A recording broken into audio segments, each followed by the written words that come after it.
Okay, welcome back to the garage. Today I'm going to show you how to apply some Shin-Etsu grease to your sunroof. Your sunroof, just like your doors or your T-tops, has a seal around it. Over time, that seal is going to get dry. It's going to lose some of its elasticity. You may hear a little squeaking coming from the sunroof as you go down the road. It could definitely be from this seal right here, getting dry, getting dirty.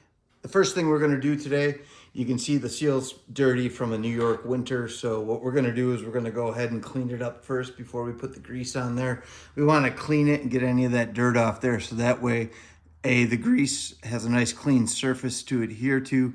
B, there's no contamination in our grease. So what I'm going to use is Griot's Rubber Prep. I have it. I use it for other stuff, tires and things of that nature.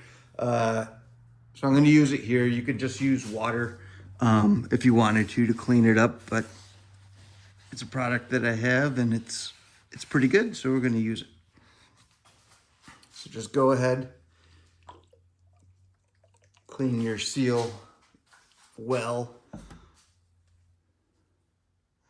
Make sure you get all your dirt out of there. Like I said, we don't really want to contaminate this.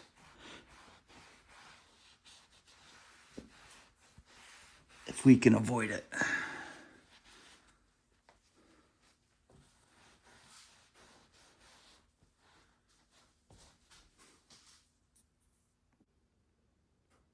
Okay, I've got the seal cleaned on both sides, went all the way around. You can see I got it up in kind of spoiler position right now. So I got the driver's and passenger side. So we're gonna take a very, very small amount. A little bit goes a long way with this stuff. So I'll kind of show you here on my finger. That's what I have. I'm just gonna kind of start here. I'm gonna do one half of the sunroof and then come back and do the other half. And I'm just gonna rub it in. You don't wanna leave any of that white residual. You wanna spread it across the best you can. Get up in there on the bottom side too. And just keep working it in.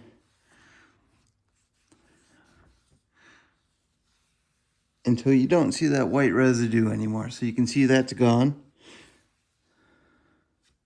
So you can see a little bit goes a long way. I'm going to get it on the top too. Want to make sure I get it on the top because that's where the sun's beating down on it pretty much most of the time. So what I'm going to do is I'm going to get this portion here and I'm going to go around to the other side and get there, and then I'll be back. Okay, so I've got the grease all the way around their sunroof now. I went all the way around to that side. It's all rubbed in. To do this whole spoiler section, if you will, the way it's up, only took about 3 small little pea-sized amounts and rubbing it in. If you get it on the glass, don't worry about it. You can just wipe it off with a paper towel or whatnot. Just be careful not to rub it off of the grease itself. So what we're gonna do now is we still have only done about 2/3 of the sunroof. What I'm gonna do is drop the sunroof now and retract it so we can do the front side.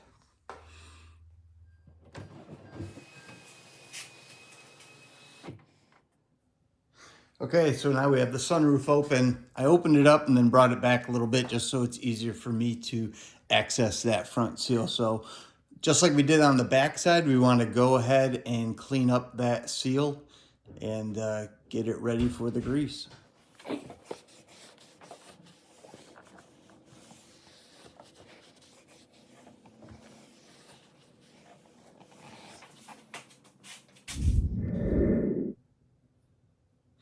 Okay, our seal's been cleaned, so now we're ready to apply the grease. Again, a small amount. That's all about what you want on your finger right there. And what I'm gonna do is I'm gonna work this half of the sunroof. So I'm gonna apply it in the middle and kind of spread it in both directions. So you can see there's a seam right there.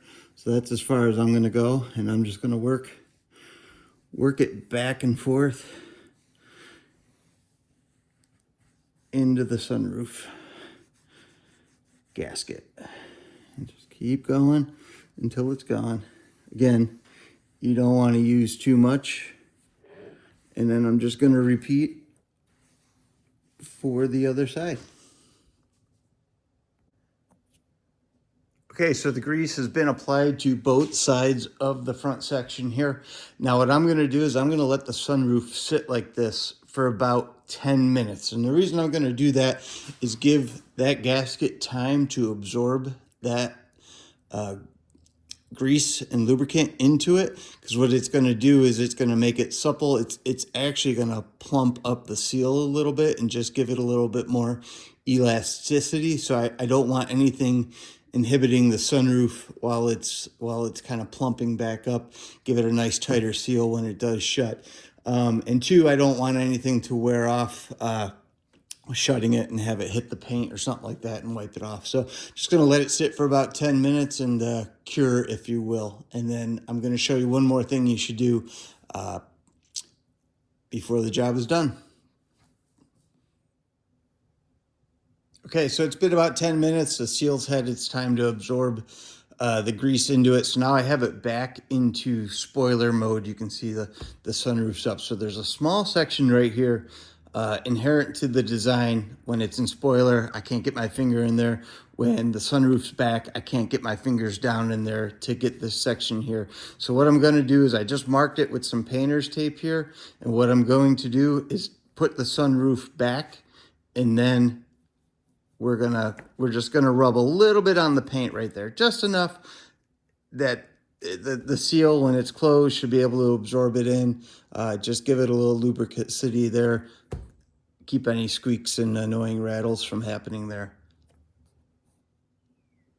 Okay, so we have the sunroof back open now, so I can reach in there. What I'm gonna do is just put a very, very tiny amount on my finger right there and just gently put some on the metal right there. I don't want to put too much because I don't want to create a spot where it's catching dirt and things of that nature. Just want to put enough that when the gas gets up against it, it'll suck some of that grease in and lubricate the seal. So I'm going to do it on both sides here, and then the job is complete. Hopefully this video helped you out, and if it did, please like and subscribe. I'll get you more videos soon. Thanks.